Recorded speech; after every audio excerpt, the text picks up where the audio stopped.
Selamat pagi semua. Perkenalkan, nama saya Darmawati Syedian, kelas 2A 32 dengan NPM 250-343. Di sini saya akan membuat video pembelajaran tentang desain dan produksi media pembelajaran sesuai dengan kebutuhan peserta didik.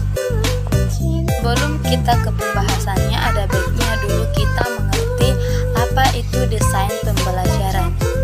Desain pembelajaran adalah praktik penyusunan media, teknologi, komunikasi, dan isi untuk membantu agar dapat terjadi transfer pengetahuan secara efektif antara guru dan peserta didik. Adapun desain pembelajaran dapat dimaknai dengan berbagai sudut pandang, misalnya sebagai disiplin ilmu. Sebagai disiplin, desain pembelajaran membahas berbagai penelitian dan teori tentang strategi serta proses pengembangan pembelajaran pelaksanaannya. Produksi media pembelajaran adalah suatu kegiatan yang bertujuan untuk menciptakan sebuah alat bantu pembelajaran yang dapat digunakan sebagai merangsang pikiran, perasaan, perhatian, dan kepusatan sehingga dapat mendorong terjadinya proses pembelajaran dengan baik. Adapun tahapan produksi media sesuai kebutuhan peserta didik, yaitu yang pertama tahapan praproduksi. Tahapan praproduksi ini meliputi yang pertama mereview tujuan pembelajaran, mengembangkan, mengetahui, meningkatkan pemanfaatan media pembelajaran. Yang kedua, merancang struktur, materi, dan naskah yang akan disampaikan dalam media yang akan dikembangkan. Yang ketiga, mencari dan membuat gambar grafik, video, dan suara yang dibutuhkan dalam media pembelajaran.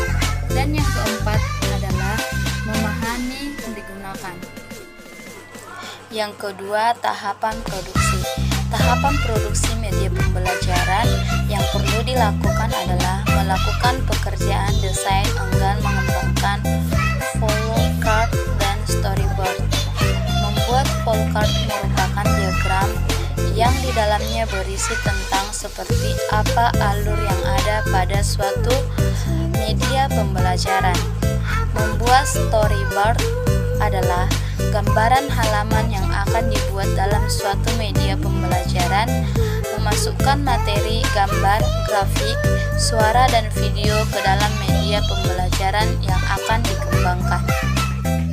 Yang ketiga, tahapan pasca produksi. Yang pertama, editing.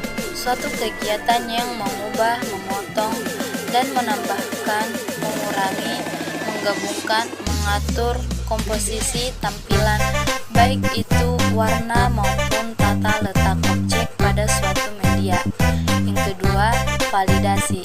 Validasi adalah tindakan yang merupakan suatu pembuktian untuk suatu media pembelajaran apakah sesuai dengan tujuan pembelajaran dan membantu menjadikan kegiatan pembelajaran menjadi efektif dan efisien.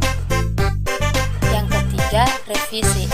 Revisi yang dikembangkan merupakan langkah lanjutan setelah mendapatkan umpan balik, baik dari ahli setelah divalidasi maupun setelah dapat tanggapan dari siswa yang telah menggunakan media pembelajaran pada uji coba. Yang keempat, diseminasi. Diseminasi merupakan kegiatan final dalam pengembangan media pembelajaran yang sudah siap untuk digunakan dalam kegiatan pembelajaran. Kemudian kita masuk ke dalam pentingnya desain produksi media pembelajaran.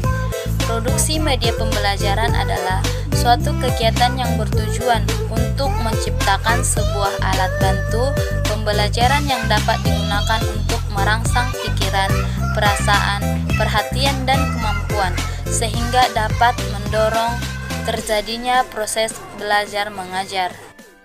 Jadi kesimpulannya pada pembelajaran kita pagi hari ini adalah Penggunaan media pembelajaran pada tahap orientasi pembelajaran akan sangat membantu keefektifan proses pembelajaran dan penyampaian pesan isi pembelajaran.